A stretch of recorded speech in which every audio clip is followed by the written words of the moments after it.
পরিতাপের বিষয়, পেরেশানির বিষয়, দুঃখের বিষয়, উদ্বেগের বিষয় যে আমাদের সন্তান যারা আসছে, আমাদের আগামী প্রজন্ম যারা আসছে, তারা কি তাদের ঈমানকে নিয়ে বাঁচতে পারবে কিনা, তাদের ঈমানগুলি নিরাপদ থাকবে কিনা। যেভাবে আঘাতগুলি আসতেছে, বসন্ত বরণের নামে, ভ্যালেন্টাইন ডের নামে, নববর্ষ উদযাপনের নামে, দুর্গা পূজার নামে, সার্বজনীন দুর্গোৎসবের নামে এবং বিভিন্ন দিবসের নামে এবং ব্যাপকভাবে শিক্ষা ব্যবস্থাকে রদবদল করে দিয়ে যেমন ভাবে আমাদের উপর যে এই শিরকের আঘাতগুলি আসতেছে, যে ঈমান বিধ্বংসে চিন্তা চেতনার আঘাতগুলি আসতেছে, আমাদের সন্তানদের ঈমান নিরাপদ থাকবে তো? আল্লাহ তাআলা বলেন, ইয়া আইয়ুহাল্লাযীনা আমানু কু আনফুসাকুম ওয়া আহলিকুম নারা ওয়াকুদুহান নাস ওয়াল হিজারা উইদ্দাত লিল কাফিরিন। হে ঈমানদাররা, তোমরা নিজেদেরকে জাহান্নাম থেকে বাঁচাও, তোমরা নিজেদেরকে জাহান্নাম থেকে বাঁচাও।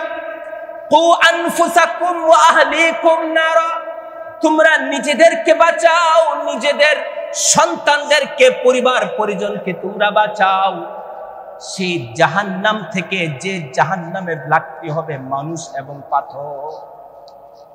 সেই জাহান্নাম থেকে, ভয়াবহ আগুনের জাহান্নাম থেকে তোমরা বাঁচাও নিজেদেরকে। যে জাহান্নামের আগুন এত উত্তাপ বিশিষ্ট, সেটাকে 1000 বছর উত্তাপ দেওয়া হয়েছে। তার আগুনটাকে এমন ভাবে উত্তাপ দেওয়া হয়েছে যে 1000 বছর উত্তাপ দেওয়ার পরে সেই আগুনটা সাদা বর্ণ ধারণ করেছে। আরো 1000 বছর সেটাকে উত্তাপ দেওয়ার পরে সেই আগুনটা লাল বর্ণ ধারণ করেছে। 1000 বছর উত্তাপ দেওয়ার পরে লাল বর্ণ ধারণ করেছে। এরপরে 1000 বছর উত্তাপ দেওয়ার পরে সেটা সাদা বর্ণ ধারণ করেছে। এরপরে আরো 1000 বছর উত্তাপ দেওয়ার পরে সেটা কালো বর্ণ ধারণ করেছে। জাহান্নামের আগুনের রংটা হচ্ছে কালো। মুসলিম শরীফের হাদিস। সম্মানিত হাজিরিন, সেই জাহান্নাম হাউমাউ করে অপেক্ষা করছে। কোরআনের আয়াতের মধ্যে আসছে, ইয়াউমা নাকুলু লিজাহান্নামা হালিম তালাতি, যেদিন আমি জাহান্নামকে বলবো, হে জাহান্নাম, তোমার মধ্যে জাহান্নামীরা ঢোকার পরে তুমি কি পরিপূর্ণতা পেয়েছো? ইয়াউমা নাকুলু লিজাহান্নাম হালিম তালাতি, আরে জাহান্নাম তোমার পেট ভরছে? আল্লাহ তাআলা বনি আদমকে দিয়ে, ওই মুশরিকদেরকে দিয়ে, বদ্দিনদেরকে দিয়ে, যারা ঈমান নিয়ে দুনিয়া থেকে বিদায় হতে পারলো না, তাদেরকে দিয়ে আল্লাহ জাহান্নামকে পূর্ণ করবেন। এবং জাহান্নামকে আল্লাহ জিজ্ঞাসা করবেন, ইয়াউমা নাকুলু লিজাহান্নামা হালিম তালাতি, হে জাহান্নাম, তুমি কি পরিপূর্ণতা পেয়েছো? তোমার পেট ভরেছে কি? তখন জাহান্নাম বলবে, হাল মিন মাজিদ, আল্লাহ পেট ভরে নাই, পেট ভরে নাই, আরো আছে কিনা দাও, আরো আছে কিনা দেন, আমার পেট ভরে নাই। ওই মুশরিকদেরকে দিয়ে আল্লাহ জাহান্নাম থেকে পরিপূর্ণ করবে। আল্লাহ সতর্ক করতেছেন যে তোমরা নিজেদেরকে বাঁচাও, তোমাদের সন্তানদেরকে বাঁচাও, তোমাদের সন্তানদেরকে ওই শিরকি কর্মকাণ্ড থেকে বাঁচাও, তাদের ঈমানের ভিতটাকে একে মজবুত করো। এই পহেলা বৈশাখের মধ্যে হিন্দু এবং বুদ্ধদের 17টা পূজা আছে। কতটা পূজা? 17টা পূজা আছে। বাস এই পূজাগুলি হিন্দুরা করে, আর মুসলমানদের সন্তানদেরকে এটার মধ্যে যুক্ত করে, তাদেরকে এই শিরকি কাজের মধ্যে যুক্ত করায়। সারা বাংলাদেশে হিসাব করলে দেখা যাবে 6-7% মতো হিন্দু আছে, কিন্তু তারা তাদের বিভিন্ন পূজা পার্বণ, দুর্গা পূজা বলেন, সরস্বতী পূজা বলেন, লক্ষ্মী পূজা বলেন, এই ধরনের বিভিন্ন পূজা পার্বণের কথা বলে বলে মুসলমানের সন্তানদেরকে ওই শিরকের মধ্যে লিপ্ত করায়। সম্মানিত হাজিরিন, দুঃখের বিষয়টা হচ্ছে এটাই যে রমজান গেল আমাদের এমন একটা ত্যাগ তিতিক্ষার সাথে, এমন একটা কুরবানির সাথে, আমলের একটা প্রশিক্ষণের সাথে, আত্মার পরিশুদ্ধিতার সাথে, সালাতের সাথে, কিয়ামের সাথে, সিয়ামের সাথে আমাদের জিনিসগুলি গেল। রমজানটা আমাদের এমন একটা তাকওয়ার প্রশিক্ষণের সাথে আমাদের কেটে গেল, কিন্তু এর 2-3 দিন পরে আবার আমাদের যুবক যুবতীদের মধ্যে এই শিরকি কাজগুলি শুরু হয়ে গেল। অনেক সময় রাষ্ট্রীয় পৃষ্ঠপোষকতায় তাদের জন্য বড় বাজেট করে এই 14 কিলোমিটারের যে আলপনার তৈরি করা হয়েছে সেটা চালু করা ইনস্টিটিউট অর্থাৎ রাষ্ট্রের সহযোগিতায় এই জিনিসগুলি হচ্ছে। অনেক আফসোসের জিনিস, আমাদের শিক্ষা ব্যবস্থার মধ্যে অনেক মুশরিকরা বসে গেছে। আমাদের শিক্ষা ব্যবস্থার নিয়ন্ত্রণগুলি অনেক ক্ষেত্রে মুশরিকদের হাতে চলে গেছে। তাদের নিয়ন্ত্রণে আমাদের পাঠ্যপুস্তক তৈরি হয়, শিক্ষকদের প্রশিক্ষণ হয় ওই মুশরিকদের দেওয়া বিভিন্ন কারিকুলাম মতে। আমাদের এই অনুষ্ঠানগুলি, আমাদের এই যে নববর্ষ উদযাপন, দেখেন এই নববর্ষ বাংলা যে বর্তমানে 1430 সনের বৈশাখ মাস 1430 আর আরবি সন হচ্ছে 1445। কত? 1445। এই 1445 হিজরি আর বাংলা হচ্ছে 1430-31। তো এই যে 14 বছরের ডিফারেন্স, এটা কিন্তু বাদশাহ আকবর হিজরি সনটাকে ধরে নিয়ে তার এই বাংলা সনের প্রবর্তন সে করেছিল। বাদশাহ আকবর তার একটা ভ্রান্ত মতবাদ দ্বীন ইলাহি চাপিয়ে দেওয়ার চেষ্টা করেছিল। মুজাদ্দিদ আল-ফিসানি রাহমাতুল্লাহ আলাইহি ওই হিন্দু এবং মুসলিম মিশ্রণে একটা মতবাদ সে কায়েম করে দেওয়ার জন্য চেষ্টা করেছিল। তো তার ওই ভ্রান্ত মতবাদগুলির আলোচনা ইনশাআল্লাহ আরেকদিন করব। তার সময়ে কালিমা তৈরি করে ফেলেছিল লা ইলাহা ইল্লাল্লাহ আকবর খলিফাতুল্লাহ। নাউযুবিল্লাহ। তো তার কিছু ভ্রান্ত চিন্তাধারা, কিন্তু মৌলিকভাবে সে আবার ঈমানকেও লালন করত। আর এভাবে সে ওই যে হিজরি সন যেহেতু চন্দ্র বছরের সাথে সম্পর্কিত, আর ইংরেজি সনটা হচ্ছে সৌর বছর সূর্যের হিসাবের সাথে সম্পর্কিত। হিজরি সনটার মধ্যে কি বলে বিভিন্ন কাল, এই যে গ্রীষ্মকাল, শরৎকাল, হেমন্তকাল, বসন্তকাল, ওইগুলির মিল থাকে না, কারণ চাঁদের সাথে হিসাব। সেই হিসাবে সে আরেকটা সনের প্রবর্তন করে, বাংলা সন। এই বাংলা সনের মূল উৎপত্তিটা কিন্তু হিজরি সন থেকে। কিসে থেকে? হিজরি সন থেকে। অর্থাৎ সেই 1552 সালে বা আগে পরের সনটা হবে, আমার পুরোপুরি খেয়াল নেই। ওই সনের সাথে মিল করে ওই সময়ে বর্তমানের থেকে প্রায় 500 বছর আগে তার এই সনটাকে সে প্রবর্তন করে। হিজরি সনটা ওই সময় হিজরি সন আর বাংলা সনটা সমান ছিল। বাদশাহ আকবর যখন বাংলা সনের প্রবর্তন করে তখন হিজরি সন আর বাংলা সন কি ছিল? সমান ছিল, একই বছর ছিল। কিন্তু যেহেতু সৌর বছর প্রতি বছর 10-11 দিন বেশি হয়, সৌর বছরটা প্রতি বছর কি হয়? চান্দ্র বছরের তুলনায় 10-11 দিন বেশি হয়। এই জন্য প্রতি 33 বছরে 1 বছর কমে যায়। 1 বছর কমে যায়, 100 বছরে প্রায় 3 বছর কমে যায়। সেই হিসাবে বর্তমানে প্রায় 14 বছর ডিফারেন্স হয়ে গেছে। অর্থাৎ হিজরি সন যেহেতু কি বলে 54 দিনে বা 355 দিনে হয়ে যায় 1 বছর, সেই হিসাবে প্রায় 500 বছরের মধ্যে 14 বছর হিজরি সনটা বেড়ে গেছে আর বাংলা সনটা কমে গেছে। যাই হোক, এই বাংলা নববর্ষ, বাংলা সনের উৎপত্তিটা মূলত কেন্দ্র করে কোন সনকে? হিজরি সনকে কেন্দ্র করে। তো এখন এই শতাব্দীতে এসে এই 50-60 বছর ধরে চারুকলা ইনস্টিটিউটের মাধ্যমে এখন হিন্দুয়ানি সংস্কৃতি এবং শিরকি মতবাদকে প্রচার করার জন্য এমন ভাবে হিন্দুদের মতবাদগুলিকে, পূজা পার্বণগুলিকে বাংলার নববর্ষের ভিতরে চালিয়ে দেওয়া হয়েছে। সম্মানিত হাজিরিন, এই ফিতনাগুলির ব্যাপারে আমাদের সতর্ক থাকা জরুরি। আমরা তো আমাদের ঈমান নিয়ে আমাদের জীবনটা কোন রকম কাটিয়ে দিচ্ছি, আল্লাহর কাছে আশা করছি যে আমাদের ঈমানি মৃত্যুটা আল্লাহ নসিব করবেন। সকলে বলি আমিন। কিন্তু পরিতাপের বিষয়, পেরেশানির বিষয়, দুঃখের বিষয়, উদ্বেগের বিষয় যে আমাদের সন্তান যারা আসছে, আমাদের আগামী প্রজন্ম যারা আসছে, তারা কি তাদের ঈমানটা নিয়ে বাঁচতে পারবে কিনা, তাদের ঈমানগুলি নিরাপদ থাকবে কিনা। যেভাবে আঘাতগুলি আসতেছে, বসন্ত বরণের নামে, ভ্যালেন্টাইন ডের নামে, নববর্ষ উদযাপনের নামে, দুর্গা পূজার নামে, সার্বজনীন দুর্গোৎসবের নামে এবং বিভিন্ন দিবসের নামে এবং ব্যাপকভাবে শিক্ষা ব্যবস্থাকে রদবদল করে দিয়ে যেমন ভাবে আমাদের উপর যে এই শিরকের আঘাতগুলি আসতেছে, যে ঈমান বিধ্বংসে চিন্তা চেতনার আঘাতগুলি আসতেছে, আমাদের সন্তানদের ঈমান নিরাপদ থাকবে তো? আল্লাহ তাআলা বলেন, ইয়া আইয়ুহাল্লাযীনা আমানু কু আনফুসাকুম ওয়া আহলিকুম নারা ওয়াকুদুহান নাস ওয়াল হিজারা উইদ্দাত লিল কাফিরিন। হে ঈমানদাররা, তোমরা নিজেদেরকে জাহান্নাম থেকে বাঁচাও, তোমরা নিজেদেরকে জাহান্নাম থেকে বাঁচাও।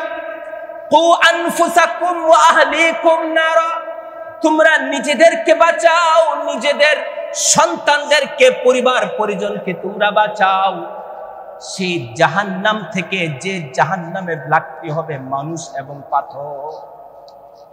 সেই জাহান্নাম থেকে, ভয়াবহ আগুনের জাহান্নাম থেকে তোমরা বাঁচাও নিজেদেরকে। যে জাহান্নামের আগুন এত উত্তাপ বিশিষ্ট, সেটাকে 1000 বছর উত্তাপ দেওয়া হয়েছে। তার আগুনটাকে এমন ভাবে উত্তাপ দেওয়া হয়েছে যে 1000 বছর উত্তাপ দেওয়ার পরে সেই আগুনটা সাদা বর্ণ ধারণ করেছে। আরো 1000 বছর সেটাকে উত্তাপ দেওয়ার পরে সেই আগুনটা লাল বর্ণ ধারণ করেছে। 1000 বছর উত্তাপ দেওয়ার পরে লাল বর্ণ ধারণ করেছে। এরপরে 1000 বছর উত্তাপ দেওয়ার পরে সেটা সাদা বর্ণ ধারণ করেছে। এরপরে আরো 1000 বছর উত্তাপ দেওয়ার পরে সেটা কালো বর্ণ ধারণ করেছে। জাহান্নামের আগুনের রংটা হচ্ছে কালো। মুসলিম শরীফের হাদিস। সম্মানিত হাজিরিন, সেই জাহান্নাম হাউমাউ করে অপেক্ষা করছে। কোরআনের আয়াতের মধ্যে আসছে, ইয়াউমা নাকুলু লিজাহান্নামা হালিম তালাতি, যেদিন আমি জাহান্নামকে বলবো, হে জাহান্নাম, তোমার মধ্যে জাহান্নামীরা ঢোকার পরে তুমি কি পরিপূর্ণতা পেয়েছো? ইয়াউমা নাকুলু লিজাহান্নাম হালিম তালাতি, আরে জাহান্নাম তোমার পেট ভরছে? আল্লাহ তাআলা বনি আদমকে দিয়ে, ওই মুশরিকদেরকে দিয়ে, বদ্দিনদেরকে দিয়ে, যারা ঈমান নিয়ে দুনিয়া থেকে বিদায় হতে পারলো না, তাদেরকে দিয়ে আল্লাহ জাহান্নামকে পূর্ণ করবেন এবং জাহান্নামকে আল্লাহ জিজ্ঞাসা করবেন, ইয়াউমা নাকুলু লিজাহান্নামা হালিম তালাতি, হে জাহান্নাম তুমি কি পরিপূর্ণতা পেয়েছো? তোমার পেট ভরেছে কি? তখন জাহান্নাম বলবে, হাল মিন মাজিদ, আল্লাহ পেট ভরে নাই, আরো আছে কিনা দাও, আরো আছে কিনা দেন, আমার পেট ভরে নাই। ওই মুশরিকদেরকে দিয়ে আল্লাহ জাহান্নাম থেকে পরিপূর্ণ করবেন। আল্লাহ সতর্ক করতেছেন যে তোমরা নিজেদেরকে বাঁচাও, তোমাদের সন্তানদেরকে বাঁচাও, তোমাদের সন্তানদেরকে ওই শিরকি কর্মকাণ্ড থেকে বাঁচাও, তাদের ঈমানের ভিতটাকে একে মজবুত করো। ওয়াকুদুহান নাস ওয়াল হিজারা, যে জাহান্নামের ইন্ধন হবে মানুষ এবং পাথর। সম্মানিত হাজিরিন, বর্তমানে রমজান মাসের পর শাওয়াল মাসের শুরু, আমাদের দ্বীনি মাদ্রাসাগুলির মধ্যে ভর্তি কার্যক্রম চলতেছে। আমি আলোচনাটা এই জন্য আরো নিয়ে আসছি যে আমার একটা বিশেষ দাওয়াত থাকবে যে আপনার সন্তানদেরকে এই দ্বীনি মাদ্রাসাগুলির মধ্যে ভর্তি করাবার জন্য সিদ্ধান্তটা নেওয়া জরুরি। দ্বীনি মাদ্রাসা সমূহের মধ্যে আপনার সন্তানকে যদি ঈমান নিরাপদ রাখতে চান, তার ভবিষ্যৎটা যদি দ্বীনদারির উপর রাখতে চান, তাহলে মাদ্রাসার শিক্ষাটা আপনার সন্তানদের জন্য সবচেয়ে নিরাপদ একটা জায়গা। তার ভিতটা মজবুত হবে, তাকে ওই শিরকি কর্মকাণ্ডগুলি থেকে সে সচেতন থাকতে পারবে। নতুবা সে গড্ডালিকা প্রবাহে ওই শিরকের সয়লাবের মধ্যে সে হারিয়ে যাবে, শিরকের স্রোতের মধ্যে সে হারিয়ে যাবে। তখন তার কাছে দ্বীনের বিষয়টা কোনো গুরুত্বপূর্ণ বিষয় মনে হবে না। আপনার সন্তানদেরকে যদি দ্বীনী প্রতিষ্ঠানের মধ্যে শিক্ষা দেওয়ার ব্যবস্থাটা করেন, সবাইকে আলেম হতে হবে, সবাইকে আলেম বানাতে হবে, বিষয়টা জরুরি না। এখন সমন্বিত সিলেবাসের মাদ্রাসাগুলি হচ্ছে। যদি আপনি আপনার সন্তানদেরকে পঞ্চম শ্রেণী পর্যন্ত, প্রাইমারি লেভেলে পর্যন্ত যদি মাদ্রাসার মধ্যে শিক্ষা দেন, এরপরে আপনার সন্তানকে যদি স্কুলে নিয়ে যান, সমস্যা নেই। কিন্তু সে একটা দ্বীনের ভিত মজবুতি পেয়ে গেল, সে ঈমান শিখতে পেল, তার কাছে ঈমান সবচেয়ে বড় সম্পদ মনে হবে। তখন সে ঈমানের উপর মজবুত থাকবে, নামাজি হবে, দিনদার হবে, নীতি নৈতিকতা সম্পন্ন হবে। সম্মানিত হাজিরিন, অনেকে মনে করতে পারে যে সব ছেলেরাইকে আলেম বানায় দিব, সবাই কি বলে সবাই আলেম হয়ে যাবে, আর জ্ঞানী হইলে শুধুমাত্র বলে মাদ্রাসায় পড়লে আলেম হইলেই শুধু জ্ঞানী হইল। বিষয়টা এরকম না, বরং দ্বীনের একটা আহাম মজবুত চিন্তা আসাটা হচ্ছে মূল জিনিস। এরপরে তার পেশা হিসেবে, তার লাইন হিসেবে সে ভিন্ন ভিন্ন বিষয়গুলিকে সে গ্রহণ করতে পারে। আল্লাহ তাআলা কোরআন শরীফের মধ্যে হযরতে আদম আলাইহিস সালাতু ওয়াস সালাম এবং অন্যান্য নবীদের কথা, ইব্রাহিম আলাইহিস সালাতু ওয়াস সালাম, ইদ্রিস আলাইহিস সালাম, যুলকারনাইন, হযরত ঈসা আলাইহিস সালাম, অনেক নবীদের কথা আল্লাহ তাআলা আলোচনা করেছেন। তাদের জ্ঞানের বিভিন্ন বিষয়ের কথা আল্লাহ তাআলা আলোচনা করেছেন এবং ওই জাগতিক বিভিন্ন শিক্ষার জ্ঞানটাকেও আল্লাহ তাআলা ইলম শক্তি দিয়ে বলেছেন। এজন্য আমরা হয়তো অনেকে এমনটা মনে করতে পারি যে শুধুমাত্র ওই মাদ্রাসার লাইনেই পুরা দাওরা পাস করলে, মাদ্রাসার লাইনেই পুরা কামেল পাস করলে সে আলেম হইল না।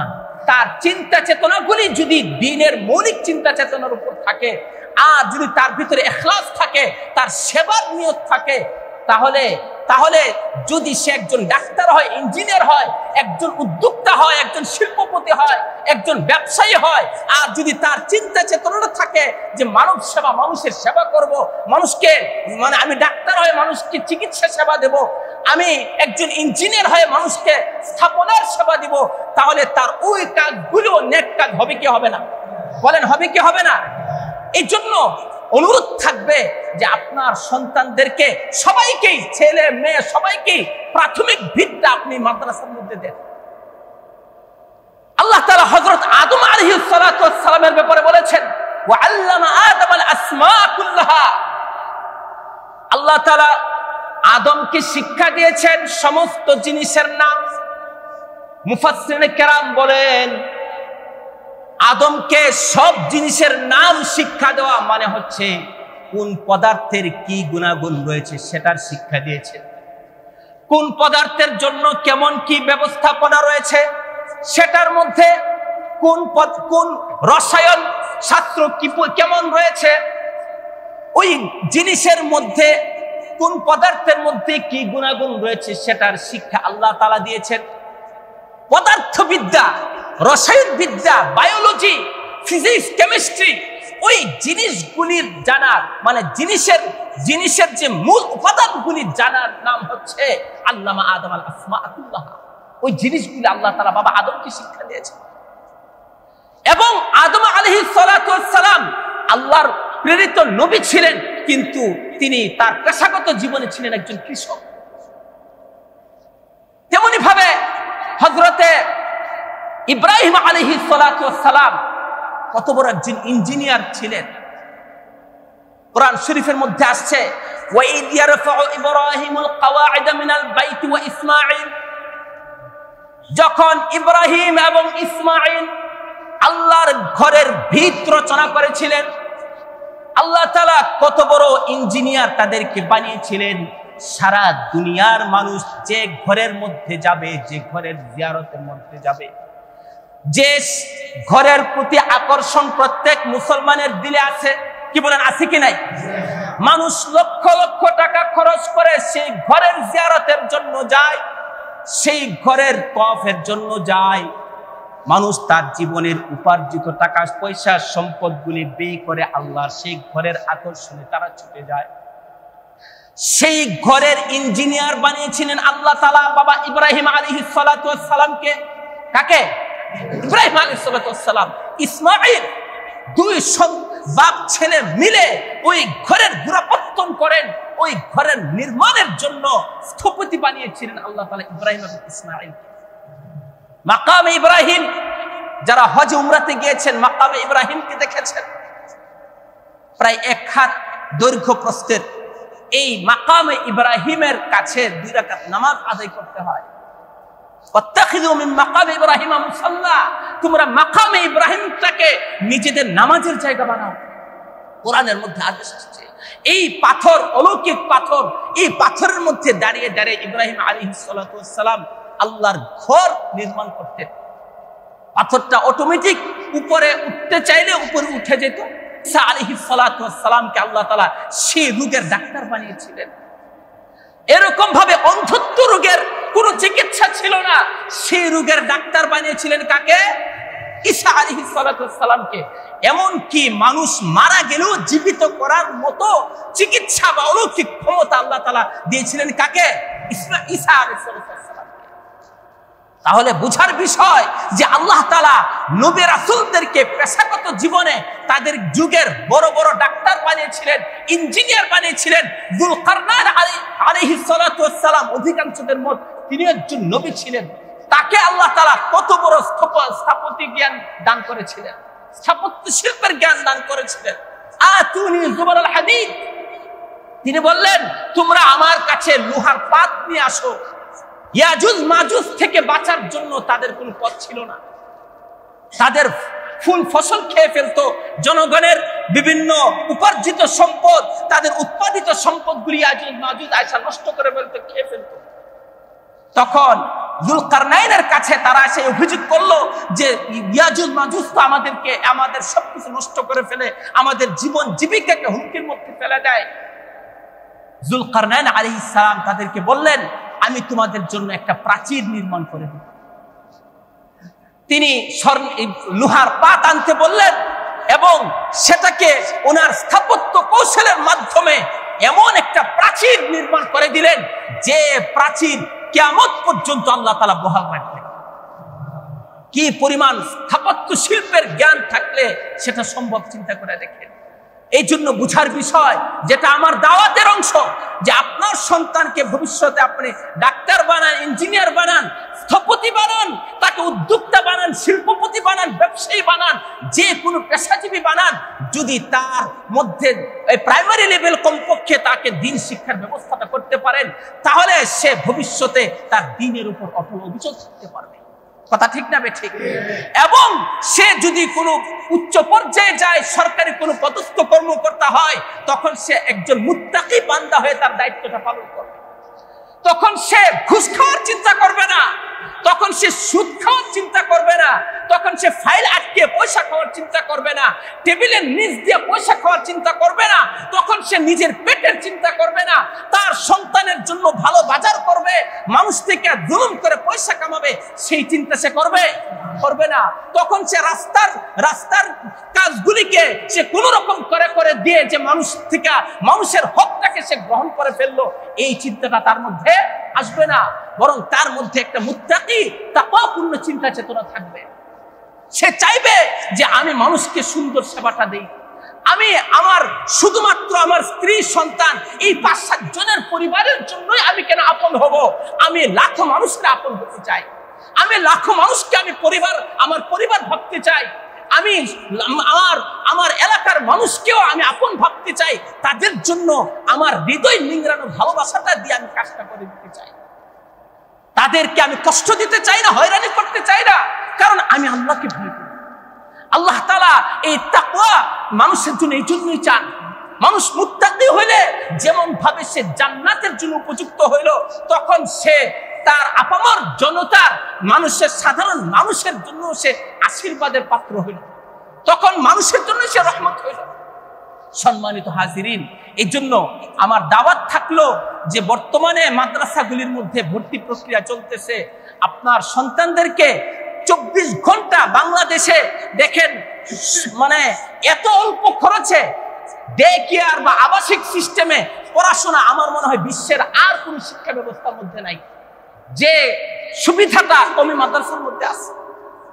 রাত দিন কেয়ার করবে, সন্তানে ঘরে থাকলে কত জ্বালা যন্ত্রণা করে, কত ডিস্টার্ব করে, কত মোবাইল নিয়ে টানাটানি করে, টেলিভিশনের সামনে পড়ে থাকে, 2-4 ঘন্টা স্কুলের মধ্যে থাকে, বাকি সময়গুলি জ্বালা যন্ত্রণা করে মা বাপকে অতিষ্ঠ করে ফেলে।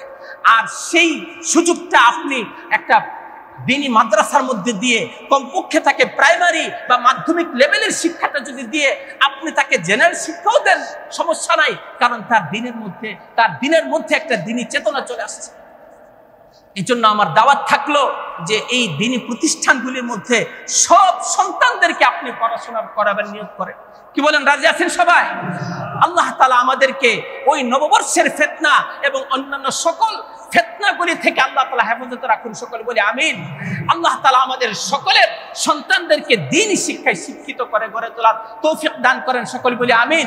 আল্লাহ তাআলা আমাদের এবং আমাদের সন্তানদের সকলের ঈমানকে মজবুত এবং নিরাপদ করে দিন, সকলে বলি আমিন। ওয়া আখির দাওয়ানা আলহামদুলিল্লাহি রাব্বিল আলামিন।